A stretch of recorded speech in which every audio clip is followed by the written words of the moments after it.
The morning air bit at Special Agent Morgan Hayes's cheeks as she hurried up the steps of the Chicago FBI field office. Her breath made little clouds that disappeared in the wind. It was too early for this much cold, she thought, pulling her coat tighter. October in Chicago wasn't usually this harsh. Morgan checked her watch, 7:30 a.m. She liked getting in before most of her colleagues. The quiet hour gave her time to review case files without interruption. 15 years with the Bureau had taught her the value of those peaceful morning moments. The security guard at the front desk nodded as she swiped her badge. "Morning, Agent Hayes." "Morning, Ted. How's the knee doing?" "Better since I started those exercises your sister recommended." "Tell her thanks again," Morgan smiled. "Will do." The elevator ride to the 4th floor was quick and empty. She stepped out, heading toward her desk, but stopped when she noticed the lights already on in her supervisor's office. Assistant Director Richard Collins rarely arrived before 8:30. Through the glass walls, she could see him sitting at his desk with two people she didn't recognize immediately. Her phone buzzed with a text. It was from Collins. "My office now." Morgan frowned, changing direction. The serious faces that greeted her when she entered made her stomach tighten.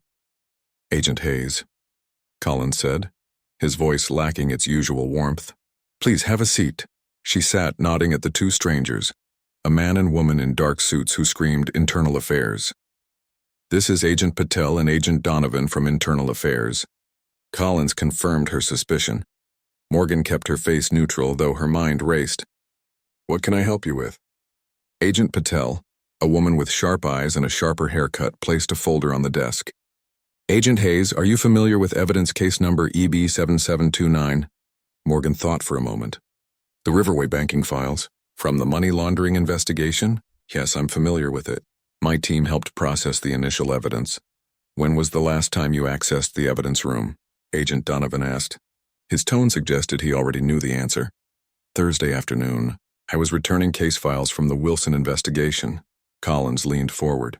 "Morgan, the flash drive containing key banking information from the Riverway case is missing." The room seemed to grow colder. "Missing? Since when?" "It was discovered during routine inventory yesterday evening," Patel answered. "You were one of the last people to access the evidence room before the discovery." Morgan straightened in her chair.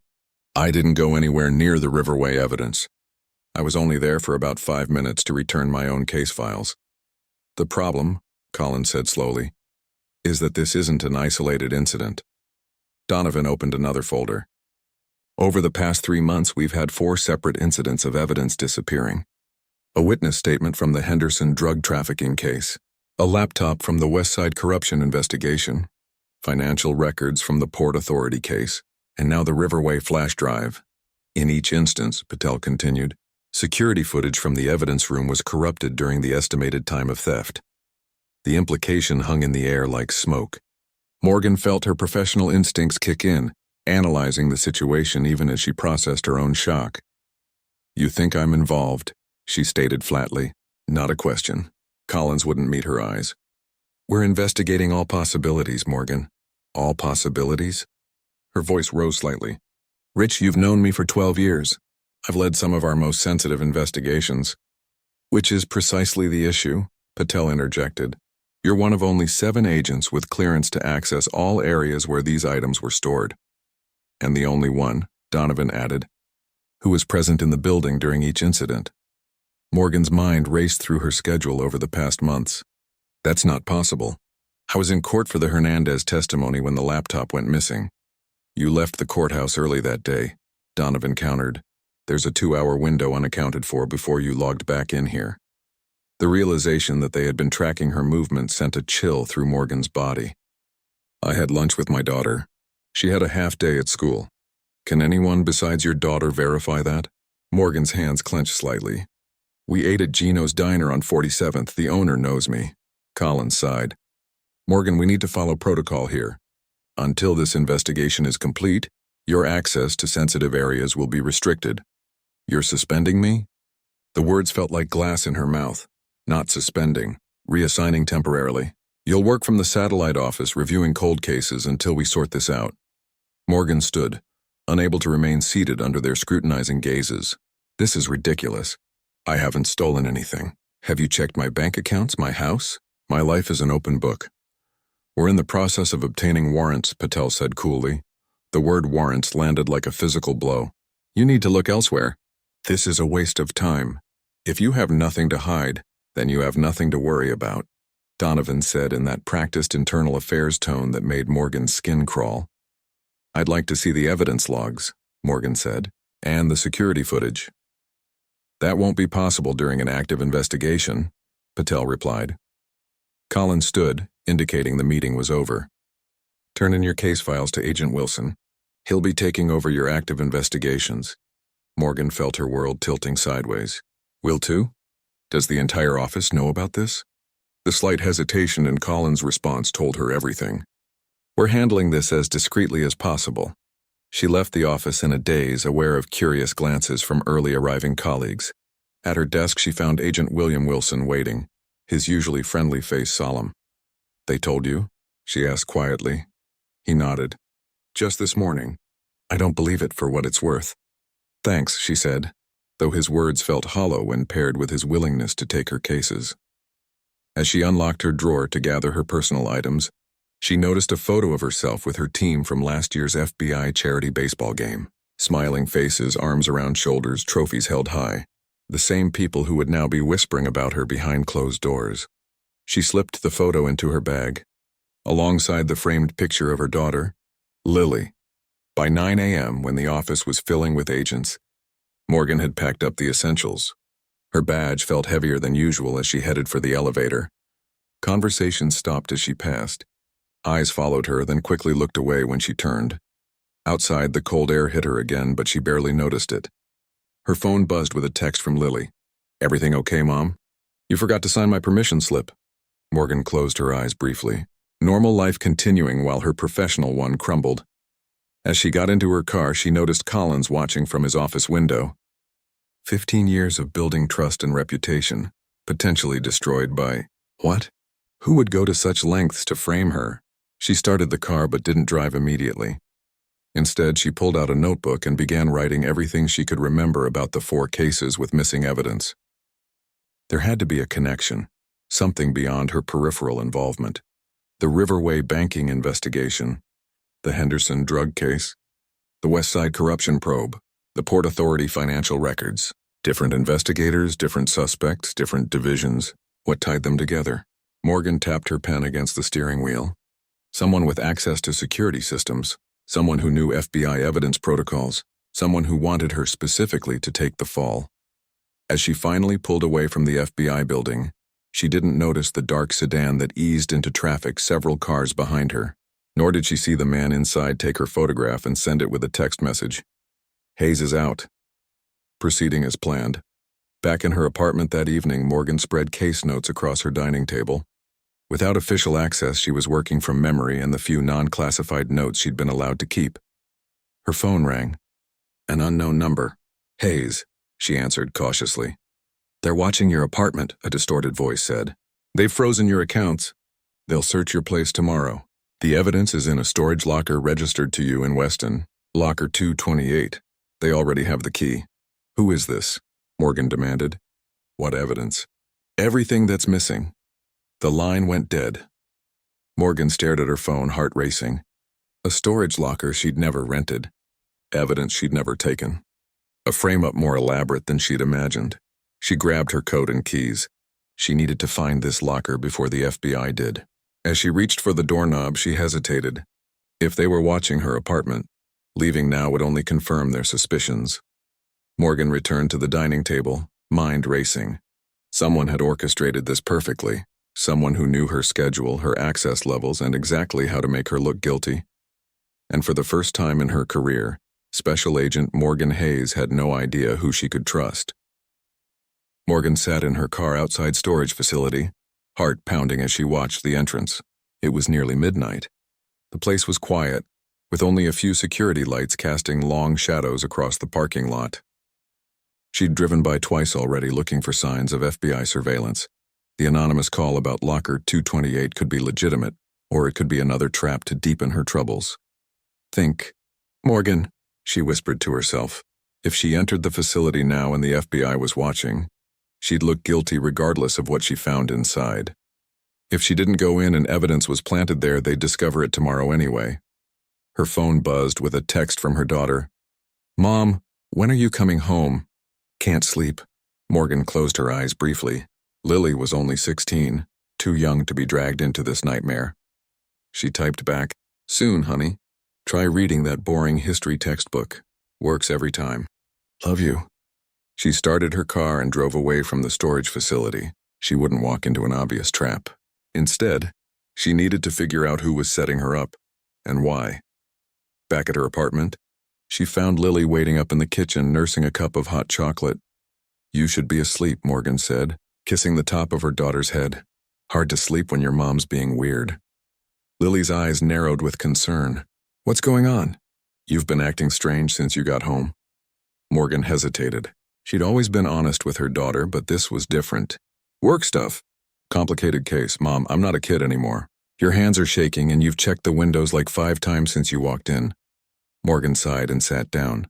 "Someone at work is trying to make it look like I did something wrong." "Like what?" "Like stealing evidence from cases." The words sounded absurd even as she said them. Lily's eyes widened. "That's crazy. You're like the most honest person I know. You made me return a candy bar once when the store clerk forgot to scan it." Despite everything, Morgan smiled. That was the right thing to do. So what happens now? "Now I need to figure out who's doing this and why." Morgan squeezed her daughter's hand. "But nothing for you to worry about, okay? I'll handle it." Lily didn't look convinced, but she nodded. "Go to bed. School tomorrow." After Lily went to her room, Morgan spread her notes across the kitchen table again. The 4 cases with missing evidence seemed unrelated at first glance. Different crimes, different investigators, but there had to be a connection. She worked through the night, writing down everything she could remember about each case. By dawn, her eyes were burning, but she'd found something.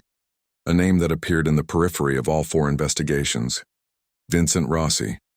Not a suspect in any case, but a name that kept appearing in witness statements, business records, and financial transactions. Rossi was a known associate of the Moretti crime family. Morgan's phone rang, startling her. It was William Wilson, her former partner. "Will?" she answered cautiously. "Morgan, they're coming to your apartment this morning with a warrant." His voice was low, urgent. "I thought you should know." "Thanks for the heads up," she said, trying to sound calmer than she felt. "Morgan, this looks really bad. They found your fingerprints on a thumb drive in the evidence room. One that wasn't supposed to be there. That's impossible. There's more. They're saying there are unexplained deposits in your bank account." "Large ones," Morgan froze. "What, that's not true." "I don't have offshore account. Cayman Islands. Opened 6 months ago under your name with your social security number." The room seemed to spin. "Will, I don't have any offshore accounts." "I know." His voice softened. "I don't believe you did this, Morgan. But someone has gone to a lot of trouble to make it look like you did." After hanging up, Morgan checked her regular bank account online. It was frozen, with a notice about pending investigation. She threw clothes into a backpack for herself and Lily. They couldn't stay here, not with the FBI coming. She needed time to think, to plan. She woke Lily, explaining quickly that they needed to leave. "But I have a math test today," Lily protested sleepily. "I'll write you a note," Morgan said, already dialing her sister's number. 2 hours later, Lily was safely at her aunt's house in the suburbs, and Morgan was parked near a coffee shop with public Wi-Fi. She'd left her FBI-issued phone at home but had brought her personal laptop. She needed access to FBI records to dig deeper into the Rossi connection, but her credentials would have been suspended by now. There was only one person who might help her, someone who owed her a favor. Morgan entered the coffee shop and ordered, then sent an email from a new account she'd just created. "Need to discuss that hiking trail we talked about. Same spot noon. Agent Layla Sharma, the Bureau's best tech specialist, would understand the reference to their favorite lunch spot near the office." At noon, Morgan spotted Layla sitting alone at an outdoor table of the sandwich shop 3 blocks from FBI headquarters. She approached casually, as if this were any normal lunch meeting. "Thanks for coming," Morgan said, sliding into the chair across from her. Layla's dark eyes studied her face. "Half the office is looking for you, you know." "I know. They're saying you took a flash drive with confidential informant identities." Layla kept her voice low. and that you have money you can't explain. None of it's true, I figured. Layla passed her half of her sandwich. Eat something. You look terrible. Morgan took a bite, suddenly aware she hadn't eaten since yesterday. I need your help, Lay. I thought you might. That's why I brought this. She slid a small flash drive across the table. It's a secure copy of the corrupted security footage from the evidence room. The techs couldn't recover it, but they weren't trying very hard. You think you can fix it? Maybe, but not here. Layla glanced around. My cousin has a computer repair shop. We can use his equipment after hours. I can't ask you to risk your career for me. You saved my brother from a drug charge that would have ruined his life, Layla said firmly. I owe you. That night, they huddled in the back room of a small electronics store, surrounded by computer parts and the smell of soldering wire. Whoever did this knew what they were doing, Layla muttered, fingers flying across the keyboard. They corrupted specific time segments, not the whole file.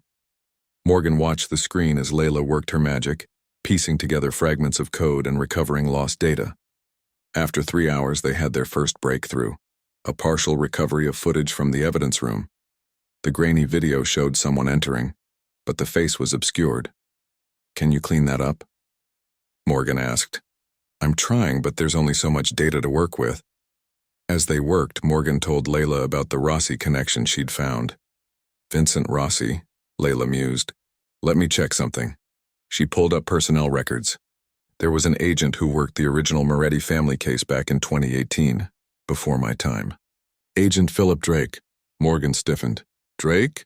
He's Assistant Director Collins' brother-in-law. Really? That's interesting. What happened to him? Retired 2 years ago. After 30 years of service. Morgan's mind raced. Could Collins be involved? It seemed impossible, but then again, so did everything else that was happening. We need to find out more about Drake's connection to these cases, Morgan said. Already on it. Layla typed rapidly. But we should also check the metadata on those bank accounts they're saying belong to you. If I can trace when and where they were created. Morgan's phone buzzed with a text from her sister. FBI agents were here asking about you. Lily's scared. Then another message from an unknown number. We know where your daughter is. Back off or she's next. Morgan showed Layla the message, her hands shaking with rage and fear. We need to move faster, Layla said, her voice tight. And you need to get your daughter somewhere safe. I thought she was safe. Morgan grabbed her jacket. I have to go. Wait. Layla handed her the flash drive. Take this. I've copied what we have so far. There's something else you should know. The person who sent that flash drive to the evidence room had to have extremely high clearance. We're talking assistant director level or above. Morgan nodded grimly. The circle of potential suspects was narrowing, but time was running out. Someone was willing to threaten a 16-year-old girl to keep their secret, and that made this personal. Morgan raced through the night-darkened streets toward her sister's house, her mind replaying the threatening text message over and over. The thought of Lily in danger made her hands shake on the steering wheel. She'd faced down armed criminals without flinching, but the idea that someone would target her daughter turned her blood to ice. She parked a block away and approached her sister's house cautiously. No strange cars lined the street. No suspicious figures lurked in shadows. She circled around to the back door and knocked softly, 3 quick taps followed by 2 slower ones. Their childhood code. Her sister Beth opened the door immediately, worry etched across her face. What's happening? She whispered. 2 agents showed up asking all sorts of questions about you. Where's Lily? Upstairs asleep. Finally. Morgan slipped inside, checking through the window blinds before speaking. We need to move her somewhere safer. Did you recognize the agents who came? No, they showed badges, but I don't know, something felt off.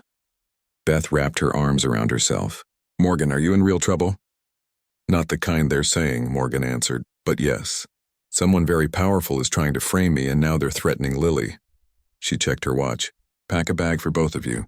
Essentials only. Where are we going? Somewhere they won't think to look. Morgan headed upstairs to wake her daughter.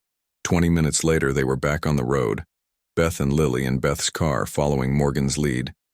She took a deliberately indirect route, watching for tails before pulling into the gravel driveway of a small cabin by the lake, 40 miles outside the city. Dad's fishing cabin? Beth asked as they carried their bags inside. No one's been here in years. Exactly, Morgan said, flicking on the lights. The place was dusty but secure, and more importantly, it wasn't connected to her in any official records. Their father had put it in Beth's name years ago. After getting Lily and Beth settled, Morgan stepped outside onto the small porch, breathing in the crisp night air. Her phone buzzed with a text from Layla. Found something. Call when safe. Morgan dialed, keeping her voice low.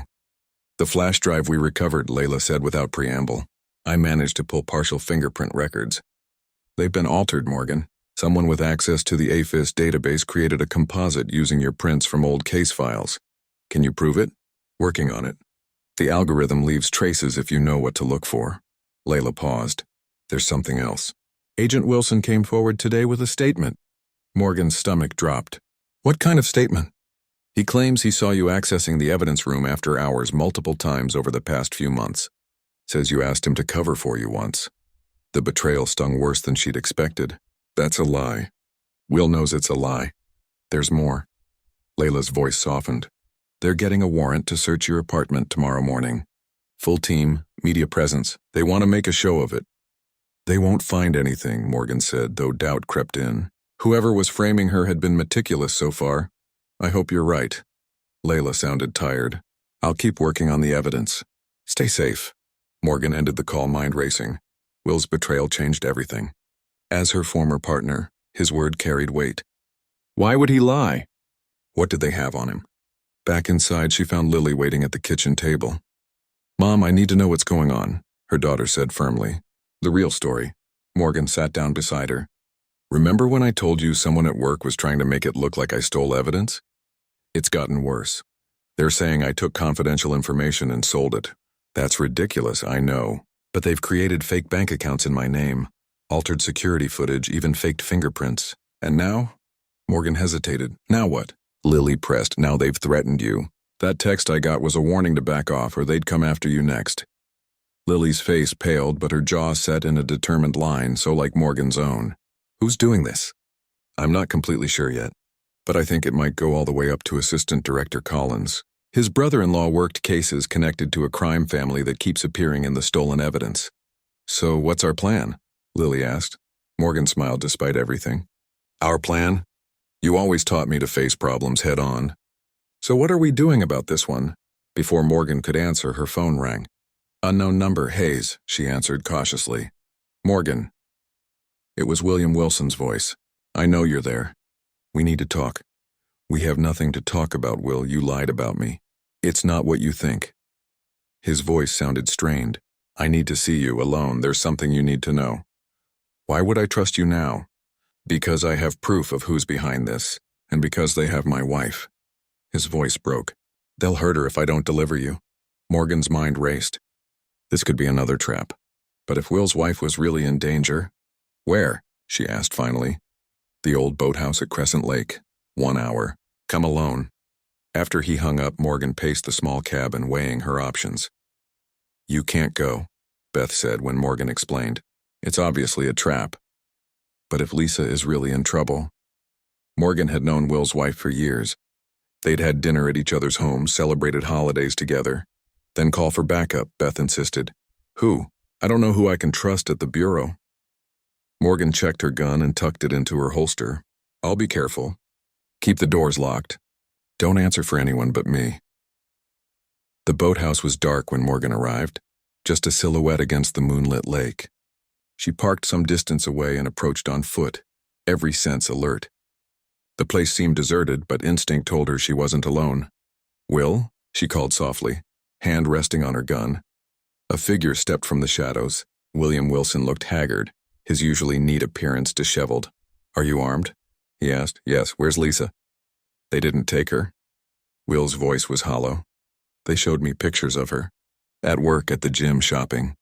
They know her schedule, where she goes. They said they'd make her disappear if I didn't help them. So you lied. You betrayed 15 years of partnership. Will's shoulders slumped. I had no choice. But I can't do this anymore. Not after what they're planning next. What are they planning? They've planted all the stolen evidence in your house.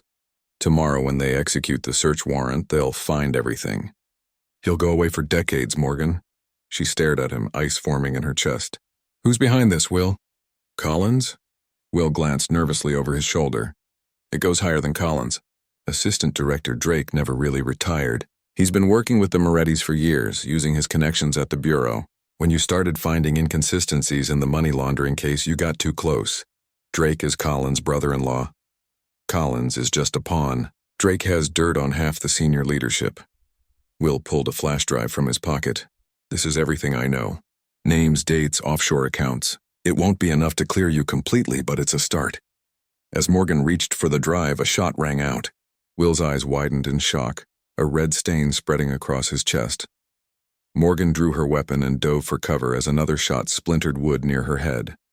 From behind a stack of old crates, she glimpsed a figure on the nearby dock, rifle raised. Will lay motionless on the boathouse floor, the flash drive still clutched in his hand. Morgan knew she had seconds to decide. Try to save Will, grab the evidence, or retreat to safety. Another shot decided for her, tearing through the crate inches from her face. She lunged forward, grabbed the flash drive, and rolled back into cover. Will wasn't moving, his eyes staring sightlessly at the ceiling. Morgan slipped out the back of the boathouse as more shots followed, splintering wood and shattering the single window. She ran in a zigzag pattern toward the tree line, using the darkness for cover. Once in her car, she drove with lights off until she reached the main road, hands shaking on the wheel. Will was dead, murdered in front of her, and tomorrow they would search her house and find all the evidence needed to destroy her. She had only hours left to clear her name. And the only proof she had was a flash drive from a man who could no longer testify to its contents. Morgan drove through the pre-dawn darkness, the flash drive from Will burning a hole in her pocket. His blood still stained her hands. She'd seen death before, it came with the job, but never someone she'd worked beside for years. Despite his betrayal, his final act had been to try and help her. She pulled over at a truck stop to wash up and clear her head. In the harsh bathroom light, her reflection looked like a stranger's. Hollow eyes, tense jaw, dark circles beneath her eyes. She splashed cold water on her face and tried Will's flash drive on her laptop. It was encrypted. Of course it was. She called Layla. I need your help with an encrypted drive. Where are you? Layla sounded groggy. It doesn't matter. Will gave me evidence before. Morgan's voice caught. Before he was killed. Silence on the line. Then he killed. Morgan, what happened? Someone shot him. Right in front of me. He said Drake is behind everything, that he never really retired. Morgan lowered her voice as a trucker entered the restroom. The search warrant for my house is being executed this morning. I know. It's all over the office. They've got a media team going too. I need to see what's on this drive. Can you help me? Layla didn't hesitate. Meet me at the usual place in an hour. Back at the fishing cabin, Morgan found Lily and Beth awake, worried faces greeting her return. You're back, Lily said, hugging her tightly. I told you I would be. Morgan stroked her daughter's hair, not mentioning the blood she'd washed from her hands or the man who died. There's something on the news you should see, Beth said, turning up the volume on the small TV. A reporter stood outside Morgan's apartment building, the sky beginning to lighten behind her. FBI sources confirm that Agent Morgan Hayes is wanted for questioning regarding missing evidence in several high-profile cases. A search warrant for her residence is being executed this morning. Hayes, a 15-year veteran of the Bureau, has allegedly gone into hiding after... Morgan turned it off. I need to go meet someone who can help decrypt this evidence. She held up the flash drive.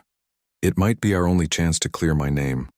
I'm coming with you, Lily said firmly. Absolutely not. Mom, I've been thinking.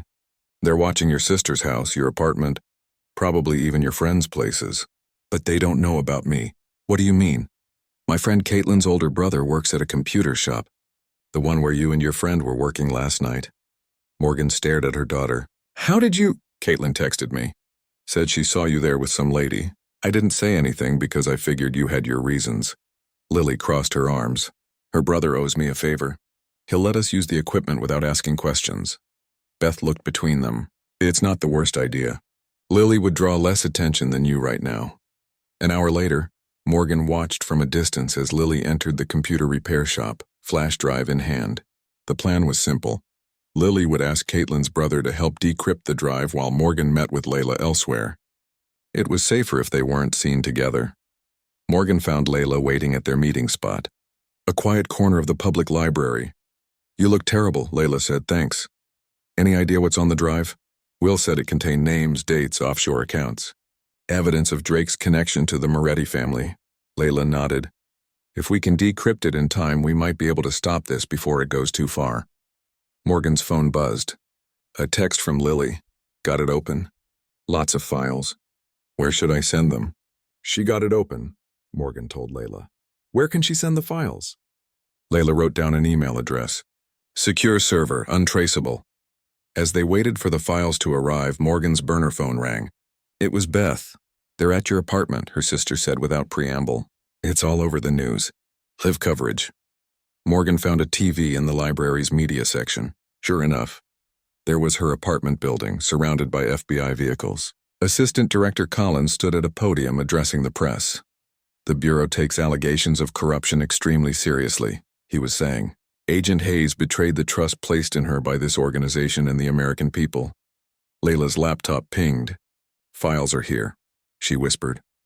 They huddled over the screen, scrolling through documents, bank records, and surveillance photos. Most damning was a series of emails between Drake and several high-ranking officials, including Collins, discussing the removal of evidence that might implicate members of the Moretti organization. "This is it," Morgan breathed. "This proves the whole thing was a setup." "Not quite," Layla said, still scanning files. "It shows corruption, but it doesn't directly clear you. We need more." On screen, they watched as agents emerged from Morgan's apartment building, carrying evidence boxes. "Collins is getting a call," Layla said, pointing to the screen where the assistant director had stepped away from the podium to answer his phone. Morgan's own phone rang. It was Lily. "Mom, there's something really weird in these files. A bunch of pictures of our apartment. And floor plans. With notes about installing something in the bedroom closet." Morgan felt the blood drain from her face. "The missing evidence. They've hidden it in my apartment. There's a video file, too. It shows someone putting a false wall in your closet 3 days ago." "Mom, it's Assistant Director Collins." On the library TV, they watched as Collins returned to the podium, his face grim. "I've just received word that our agents have discovered significant evidence in Agent Hayes' residence. We'll be holding a press conference at noon to detail our findings." Morgan turned to Layla. "We need to get this evidence to someone who can help. Someone outside the Bureau." "I know a journalist at the Tribune," Layla offered. "She's trustworthy. No time. They're going to find the evidence any minute now." Morgan paced, thinking furiously. "We need to get to my apartment before they find the hiding spot." "That's insane," Layla protested. "The place is crawling with agents." "Not the whole place," Morgan said, an idea forming. "The maintenance access for the building. There's a way into the apartments through the utility shafts. I investigated a break-in case there last year. Even if you could get in, what then? You'd be walking into a building full of FBI agents looking for you. I don't need to get all the way in, just close enough to access the building's Wi-Fi." Morgan pulled out her phone. "I installed security cameras after a string of burglaries last summer. They're on a separate system from my regular network. If I can access them, I might be able to see what they're doing and what they find." 30 minutes later, Morgan crouched in the building's maintenance corridor, her laptop connected to the building's Wi-Fi. Layla stood watch at the entrance. "I'm in," Morgan whispered as her security camera feeds loaded. She could see agents methodically searching her apartment, opening drawers, checking behind pictures, tapping on walls for hollow spaces. In her bedroom, Collins himself directed 2 agents toward the closet. Morgan held her breath as they pushed aside hanging clothes and examined the wall at the back. "There," Collins said, pointing to a nearly invisible seam. "Check there." One agent ran his fingers along the wall and nodded. He pulled out tools and carefully pried open the false panel, revealing a small hidden compartment. Morgan zoomed in on her laptop screen. Inside the compartment were evidence bags, each labeled with case numbers she recognized from the missing evidence. "They found it," she texted Layla. The agents carefully removed each bag, photographing them in place before extraction. Collins supervised, a satisfied expression on his face. Then one agent reached deeper into the compartment and pulled out something else. A small black object. "What's that?" Collins asked, leaning closer. The agent turned it over in his gloved hand. Looks like some kind of recording device. Morgan's heart skipped. She hadn't put that there. The agent pressed a button on the device, and suddenly the room filled with Colin's voice. Make sure everything is placed exactly as I showed you. When they search tomorrow, I want everything to be found quickly. Drake doesn't want any loose ends. The agents froze, staring at the device, then at Collins. Turn that off, Collins ordered, reaching for it. The agent stepped back, hand moving to his weapon. Sir, what is this? It's obviously a fake. Hayes planted it to try to frame me. Another voice came from the device. And what about Hayes' daughter? Collins' recorded voice replied. Drake says if Hayes doesn't back off, the girl becomes leverage. I've arranged surveillance on her school and the sister's house. The two agents exchanged glances. One touched his earpiece, speaking quietly. Morgan watched, hardly daring to breathe, as Collins's face transformed from confusion to panic. This is a setup, he insisted. Hayes is trying to— Sir, one agent said firmly. I need you to step outside while we process this evidence. I'm in charge of this investigation. Not anymore, sir. The agent's hand remained near his weapon. Deputy Director Chen just ordered you to stand down pending investigation of this new evidence. On her laptop screen, Morgan watched as Collins was escorted from her bedroom, the recording device carefully bagged as evidence. She texted Layla, "You need to see this. Someone beat us to it.